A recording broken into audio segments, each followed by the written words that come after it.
What if I told you that the most powerful woman in Jesus' inner circle had her voice silenced for nearly 2,000 years? What if the woman who first Christian, who held secret teachings that could transform Christianity as we know it, was deliberately erased from history?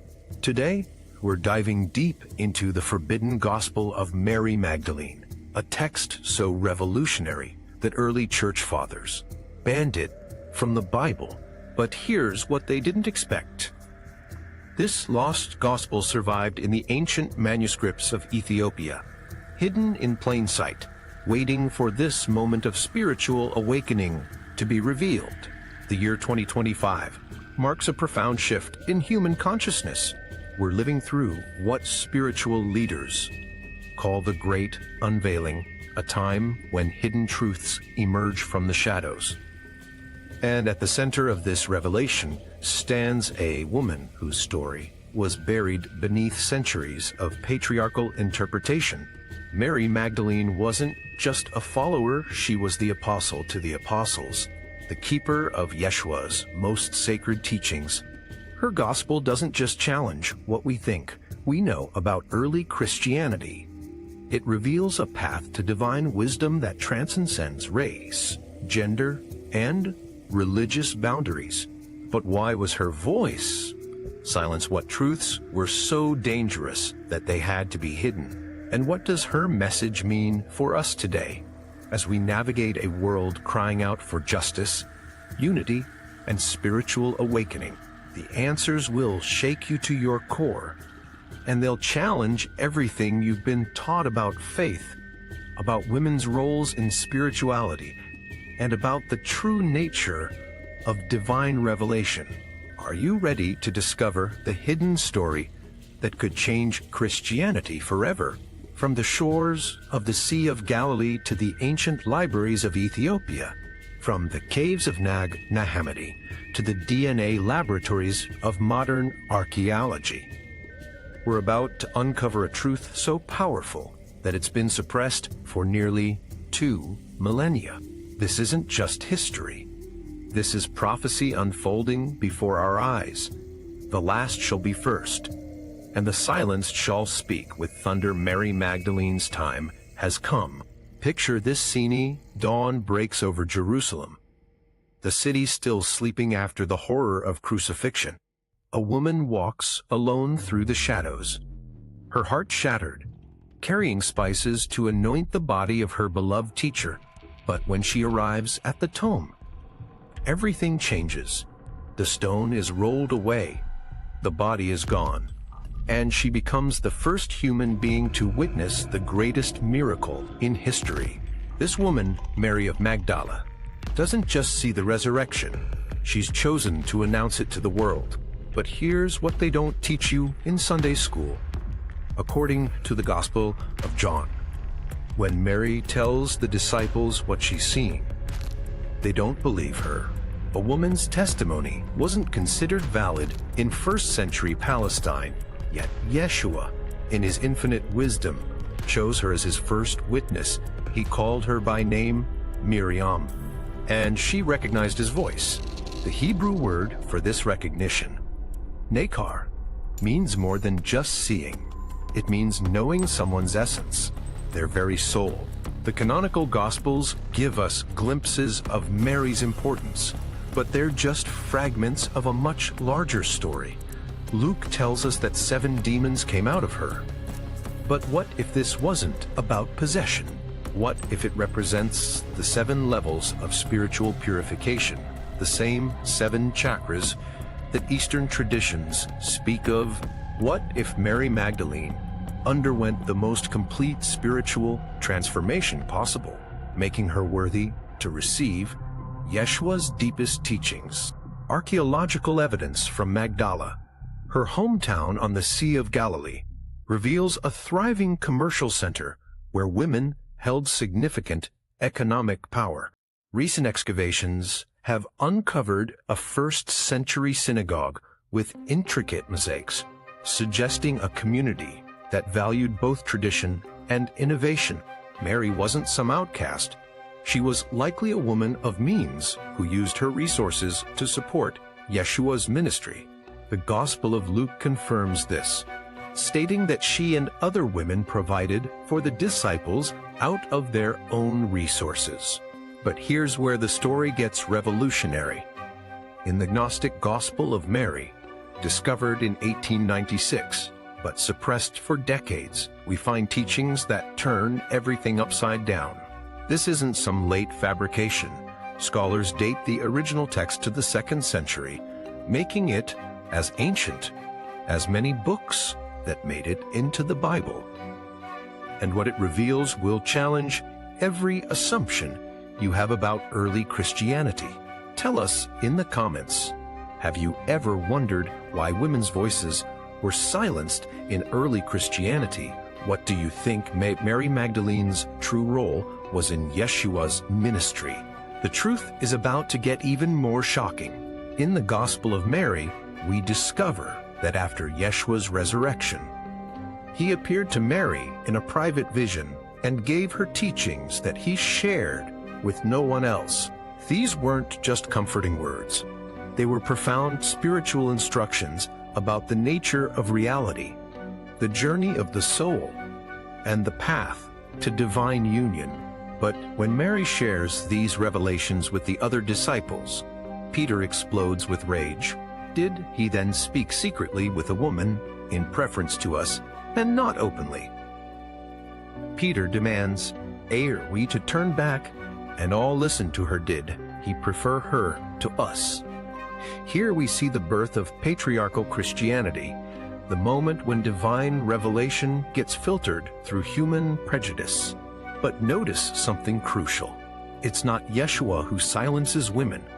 It's the male disciples who can't accept that God might speak through a female vessel. The Hebrew concept of Ruach, the Spirit of God, is grammatically feminine from the very beginning. The divine presence was understood to have feminine qualities. Wisdom, chokmah in Hebrew, is personified as a woman in Proverbs. The Shekinah, God's dwelling presence, is feminine. Yet somehow, Christianity developed into a religion that systematically excluded women from spiritual authority. Mary Magdalene's gospel shows us what we lost in that transformation. But here's what's truly revolutionary about Mary's teachings. In her vision, Yeshua explains that the soul must pass through 4 powers on its journey to divine union: desire, ignorance, wrath, and fear. These aren't external demons, they're internal obstacles that every human being must overcome. This isn't about external salvation, it's about internal transformation.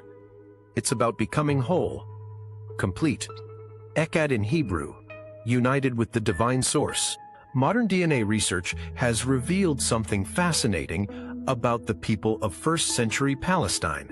Recent studies of ancient remains from the region show a genetic diversity that challenges our assumptions about racial and ethnic boundaries. The Canaanites, often portrayed as enemies in the Hebrew Bible, were genetically similar to the Israelites. We're all more connected than we've been taught to believe. Mary Magdalene's message of unity isn't just spiritual, it's scientific. The number 7 appears repeatedly in Mary's story. 7 demons cast out, 7 levels of purification, 7 spiritual centers in the human body. In Hebrew mysticism, 7 represents completion, perfection, the full cycle of creation. When Mary underwent her transformation, she became a complete vessel for divine wisdom. She embodied what the Kabbalah calls the Shekinah, the feminine presence of God in the world. But why was her gospel banned? Why did the early church fathers work so hard to erase her voice? The answer reveals the deepest fears of patriarchal power structures. Mary's teachings suggest that divine revelation doesn't require institutional mediation. You don't need a priest, a church, or a religious hierarchy to connect with God. The divine spark, the neshama, exists within every human being, regardless of gender, race, or social status. This message was too dangerous for the Roman Empire, which was trying to create a unified, controllable Christianity, a religion that empowered individuals, especially women, threatened the very foundations of imperial power. So Mary's gospel was declared heretical, her voice was silenced, and her story was rewritten to fit patriarchal narratives. Share this video if you believe it's time for Mary Magdalene's voice to be heard again. The truth has been hidden long enough. The suppression of Mary Magdalene's teachings wasn't just about gender. It was about power, control, and the fundamental question of who gets to speak for God. When the Roman Emperor Constantine legalized Christianity in the 4th century, he wasn't just ending persecution. He was beginning a new form of control. The diverse, mystical, women-inclusive Christianity of the early centuries was replaced by a hierarchical, male-dominated institution that served imperial interests. But here's what the empire builders didn't count on. Truth has a way of surviving, even when it's buried. The gospel destroyed. Fragments survived in Egypt, hidden in the desert sands for over 1,000 years, and in the ancient churches of Ethiopia. Traditions about Mary Magdalene's importance were preserved in ways that would shock most Western Christians.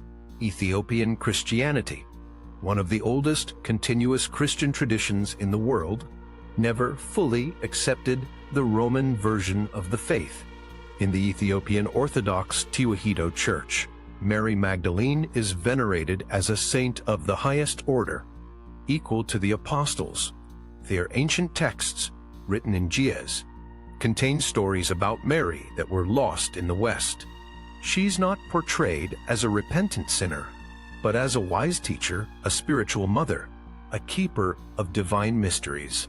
The Ethiopian tradition speaks of Mary as the Magdalene, the tower, a woman who stood firm when all others fled. In their iconography, she's often depicted holding a red egg, symbol of the resurrection. She first proclaimed, but more than that, she's shown teaching, preaching, leading communities of believers. This isn't the diminished Mary of Western Christianity. This is the powerful, authoritative woman that the Gnostic Gospels describe. Recent archaeological discoveries have confirmed what Ethiopian Christians always knew. In 2019, researchers announced the discovery of what they believe to be the oldest known Hebrew inscription mentioning the name of God, found on a cursed tablet at Mount Ebal. The inscription uses both Yahweh and El, proving that these weren't separate deities worshipped by different tribes, but different names for the same God. This discovery demolishes the documentary hypothesis that tried to divide the Hebrew Bible into competing traditions. But here's the connection to Mary Magdalene. The Mount Ebal discovery proves that Hebrew literacy and monotheistic worship were established much earlier than skeptics claimed. This supports the historical reliability of the gospel accounts and validates the spiritual insights preserved in texts like the Gospel of Mary. The archaeological record is confirming what faith communities always knew. These stories are rooted in historical reality. The Hebrew word for witness, ed, carries profound meaning. It doesn't just mean someone who saw something. It means someone who testifies to truth, who stakes their life on what they've experienced. Mary Magdalene was more than a witness to the resurrection. She was Ed, a living testimony to the transformative power of divine love. Her very existence proved that God's grace could reach anyone, transform anyone, empower anyone, but the patriarchal interpretation of Christianity couldn't handle this truth. Instead of celebrating Mary as the first apostle, they created a false narrative that portrayed her as a prostitute who needed to be saved. This lie, propagated by Pope Gregory in 591 CE, had no biblical basis whatsoever. It was pure misogyny, designed to diminish a woman whose spiritual authority threatened male religious leaders. The real Mary Magdalene was a woman of substance, intelligence, and spiritual depth.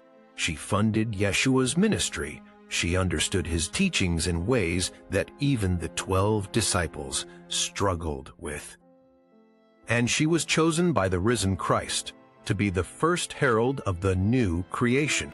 She embodied the Hebrew concept of Jevurah, divine strength and courage, standing firm when others fled in fear. What do you think about the Church's historical treatment of women? Drop your thoughts below, and let's start a conversation about spiritual equality. The year 2025 carries special significance in numerology, adding up to 9, the number of completion and spiritual fulfillment.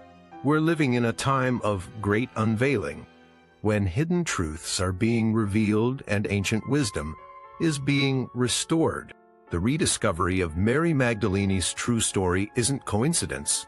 It's prophecy fulfilling itself. The last are becoming first. The silenced are finding their voice. And the marginalized are being centered in God's unfolding plan. Consider the parallels between Mary's time and ours. She lived in an occupied territory, under the oppression of a foreign empire that used religion as a tool of control. Sound familiar? She witnessed the execution of an innocent man who threatened the power structures of his day. She experienced the grief of watching injustice triumph, only to discover that God's justice operates on a different timeline than human expectations. Today, we're seeing similar dynamics play out across the globe. Systems of oppression that seemed permanent are being challenged. Voices that were silenced are speaking with power.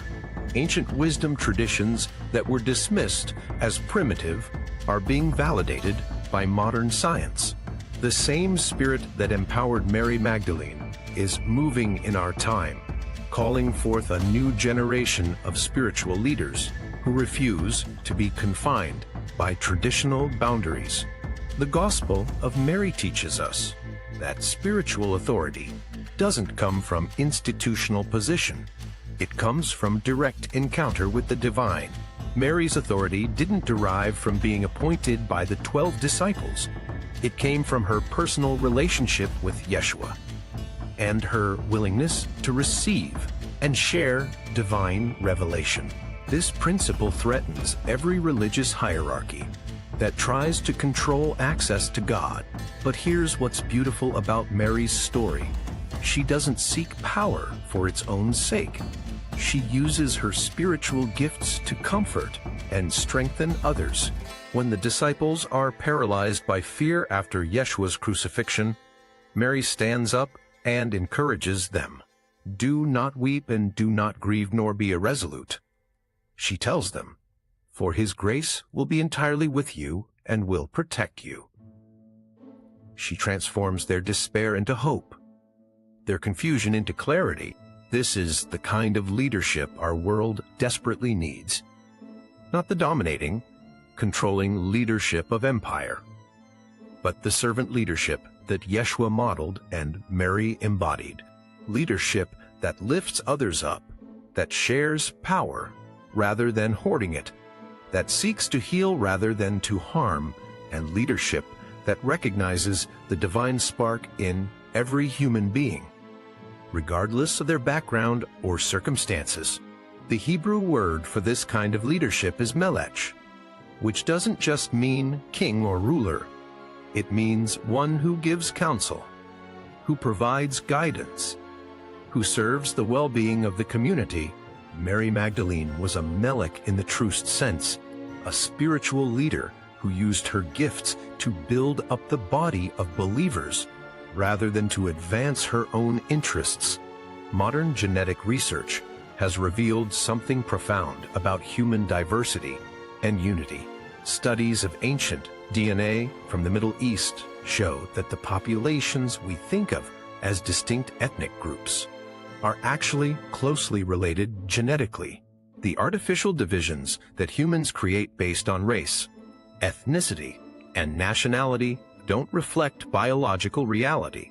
We're all part of one human family, all carrying the same divine image, all called to the same spiritual destiny.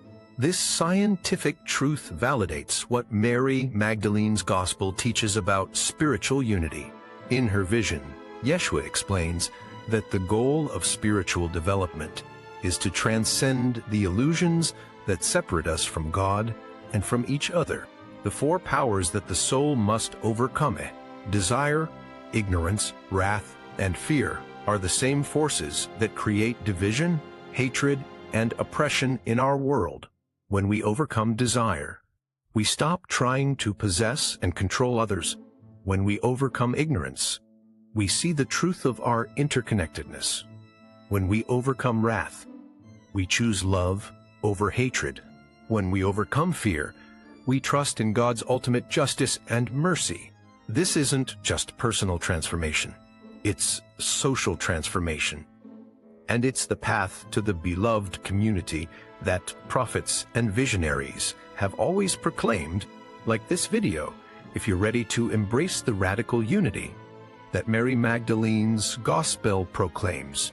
The time for division is ending. The time for healing has begun. The suppression of Mary Magdalene's voice represents more than just historical injustice. It symbolizes the systematic silencing of feminine wisdom in religious traditions worldwide. But something powerful is happening in our time. Women are reclaiming their spiritual authority. Ancient goddess traditions are being revived, and the divine feminine is being recognized as an essential aspect of spiritual wholeness. This isn't about replacing masculine spirituality with feminine spirituality. It's about achieving the balance that the Hebrew concept of shalom represents. Shalom doesn't just mean peace. It means wholeness, completeness, the harmony that comes when all parts of creation are in right relationship. For too long, Christianity has been out of balance, emphasizing masculine qualities like judgment and authority, while neglecting feminine qualities like compassion and intuition. Mary Magdalene's gospel offers a path back to balance. Her teachings emphasize inner transformation over external conformity, personal revelation over institutional authority, love over fear. These aren't specifically feminine or masculine qualities. They're human qualities that have been gendered by patriarchal interpretation. The truth is that every human being, regardless of gender, needs both strength and tenderness, both wisdom and compassion, both justice and mercy. The Hebrew word for soul, neshama, is grammatically feminine. This suggests that our deepest spiritual nature transcends gender categories, while honoring the feminine principle as essential to divine connection. When we silence women's voices in spirituality, we're cutting ourselves off from half of human wisdom, half of divine revelation, half of the spiritual resources we need to heal our broken world. But Mary's story isn't just about gender equality. It's about the fundamental question of who gets to speak for God. Throughout history, religious institutions have claimed exclusive authority to interpret divine will. They've created hierarchies that place some people closer to God than others, some voices more valid than others, some experiences more authentic than others. Mary Magdalene's gospel challenges all of these assumptions. In her vision, Yeshua doesn't give Mary a message to pass along to religious authorities. He gives her direct revelation about the nature of spiritual reality. He treats her as a full partner in the work of redemption, not as a subordinate who needs male mediation to access divine truth. This is revolutionary not just for women, But for everyone who has been told that they're not qualified to have a direct relationship with God, the implications extend far beyond Christianity. In Islam, women like Khadijah and Aisha were spiritual leaders and scholars whose contributions were later minimized. In Judaism, women like Miriam and Deborah were prophets and judges whose authority was gradually restricted. In Buddhism, the order of nuns was established by the Buddha himself, but has faced discrimination throughout history. The pattern is universal. Patriarchal religious structures have systematically diminished women's spiritual authority. But here's what gives me hope: truth has a way of surviving even the most determined efforts to suppress it. The Gospel of Mary survived 15 centuries of burial. In the Egyptian desert, Ethiopian Christianity preserved traditions about Mary's importance that the Roman Church tried to erase.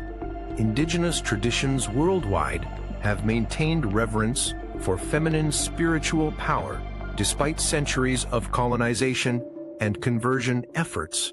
And now, in our time of great awakening, these suppressed truths are emerging with unprecedented power. Women are becoming pastors, rabbis, imams, and spiritual teachers in record numbers. Ancient goddess traditions are being revived and integrated with contemporary spirituality. The artificial boundaries between sacred and secular, masculine and feminine, clergy and laity, are breaking down. This isn't happening by accident. The Hebrew prophets spoke of a time when God would pour out divine spirit on all flesh, when daughters would prophesy alongside sons, when the knowledge of the Lord would cover the earth like waters cover the sea.